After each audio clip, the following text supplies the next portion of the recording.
जय हिंद दोस्तों, welcome to Shaurya classes. आज का हमारा टॉपिक है भारतीय साहित्य का स्वर्ण युग किस काल को कहा जाता है। यह question BA programme second semester के लिए काफ़ी इंपॉर्टेंट है क्योंकि अक्सर एग्जाम में ये क्वेश्चन बार बार पूछा जाता है। तो अगर हम इसके उत्तर की बात करें तो इसका उत्तर है गुप्त काल को। हाँ जी, भारतीय साहित्य का स्वर्ण युग गुप्त काल को कहा जाता है। ऐसा क्यों कहा जाता है कि भाई गुप्त काल ही भारतीय साहित्य का स्वर्ण युग है, ऐसा क्यों? सबसे पहले हमें यहाँ जानना है कि गुप्त काल का समय पीरियड क्या था। गुप्त काल का समय पीरियड तीसरी से 5वीं शताब्दी के बीच में था।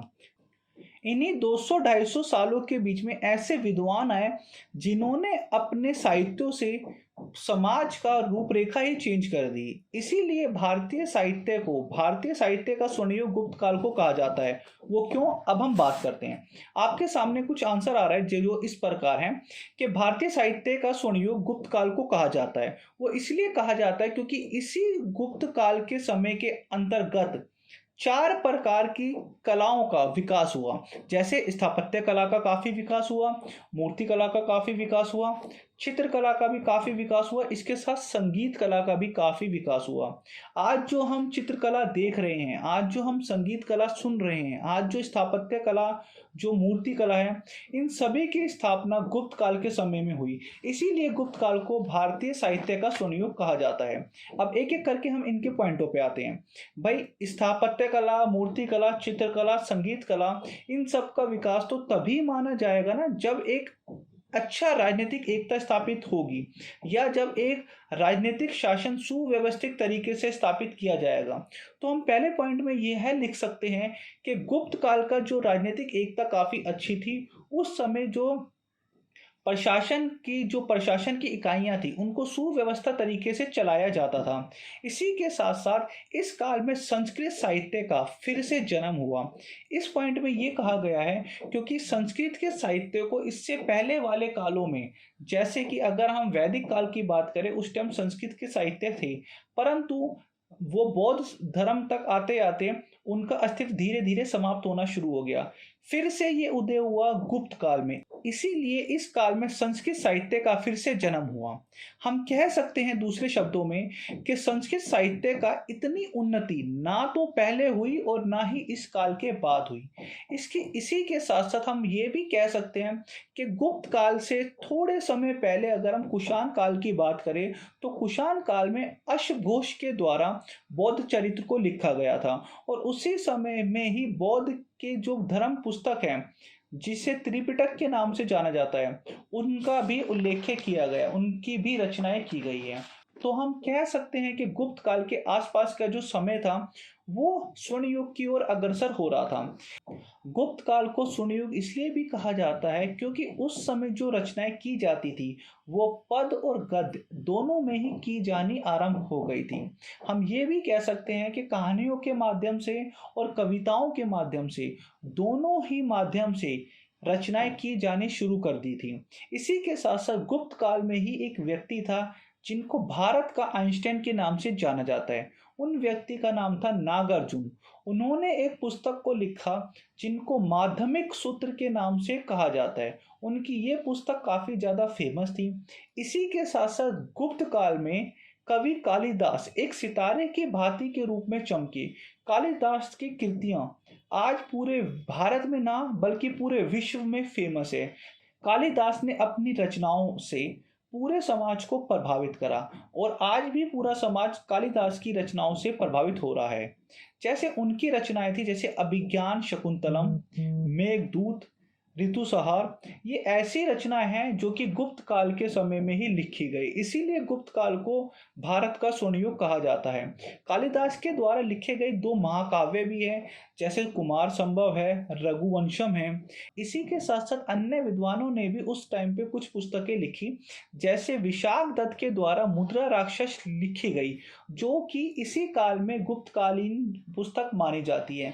अन्य पुस्तकों की बात करें तो इसी काल में पंचतंत्र की रचना की गई। आज जो हम पंचतंत्र की कहानी सुनते हैं वह गुप्त काल में ही लिखी गई है।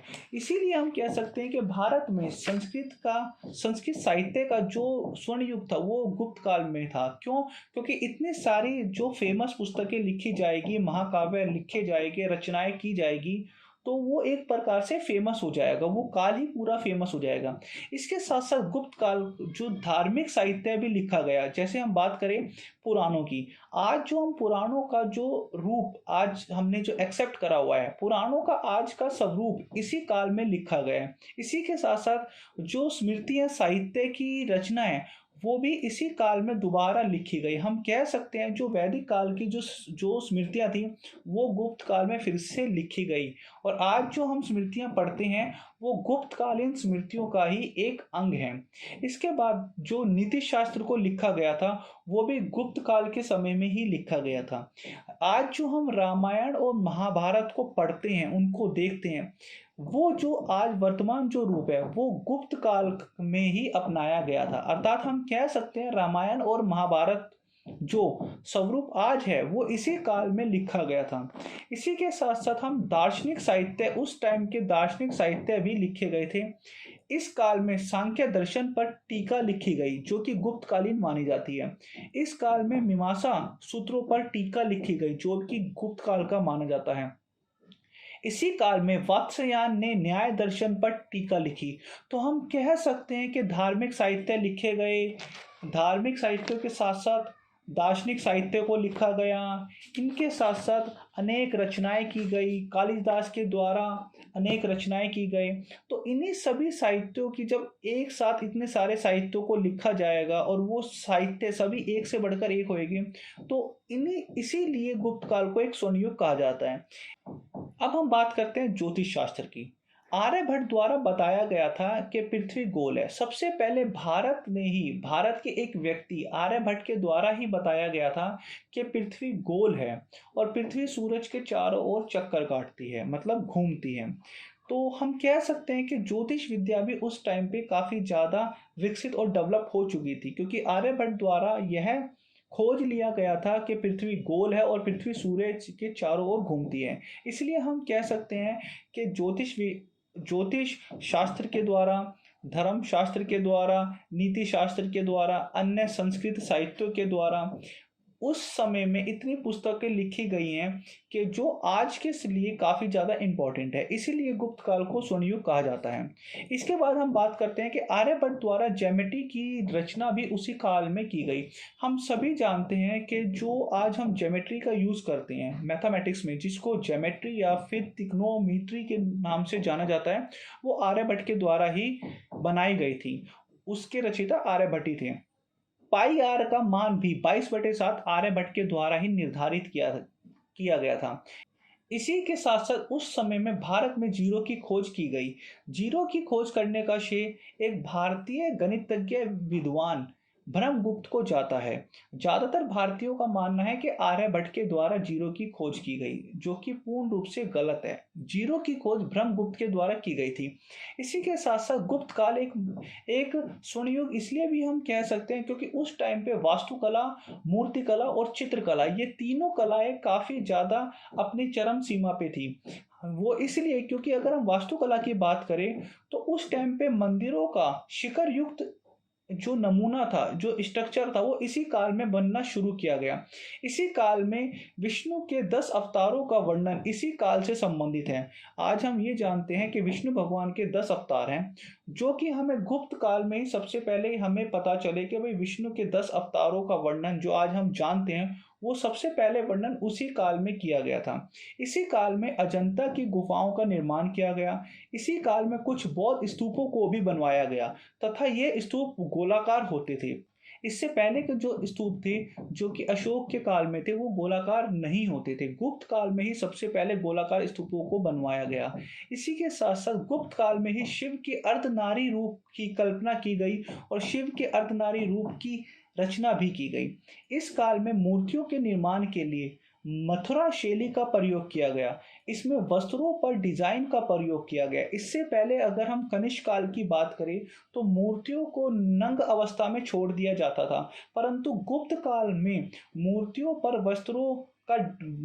पर वस्त्रों को पहनाया जाता था और उस पर काफ़ी अच्छी तरह डिजाइनिंग की जाती थी। इसलिए हम कह सकते हैं कि गुप्त काल में काफ़ी ज़्यादा डेवलप देखने को मिला।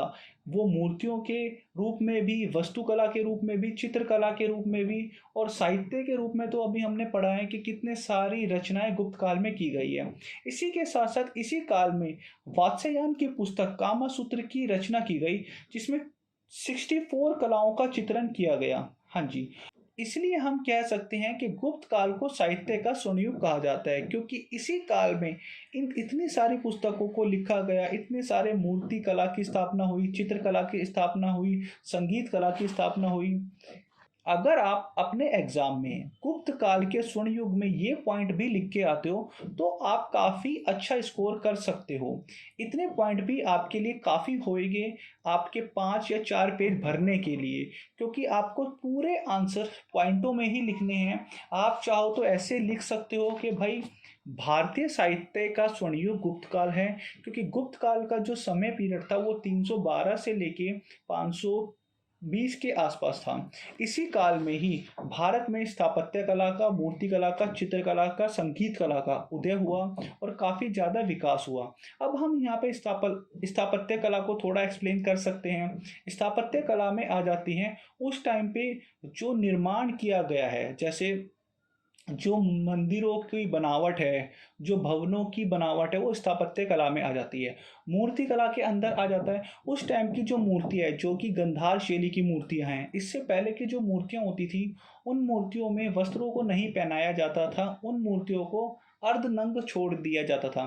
परंतु गुप्त काल में मूर्तियों को वस्त्रों को पहनाया गया और वस्त्रों पे डिजाइन उरेका गया।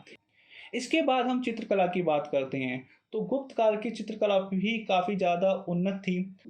इसके बाद हम बात करते हैं संगीत कला की। तो संगीत कला में जो संगीत के जो नियम थे, जो सिंगिंग के जो गांधार महाविद्यालय और अन्य हैं, वो भी गुप्त काल के अंतर्गत ही आते हैं। तो इन सब चीज़ों को अगर हम एक्सप्लेन करते हैं इन्हीं पॉइंटों से भी, तो मेरा मानना है आप काफ़ी ज़्यादा अच्छा स्कोर कर सकते हो। ऐसी ही और वीडियो के लिए चैनल को सब्सक्राइब करें, वीडियो को लाइक करें। जय हिंद।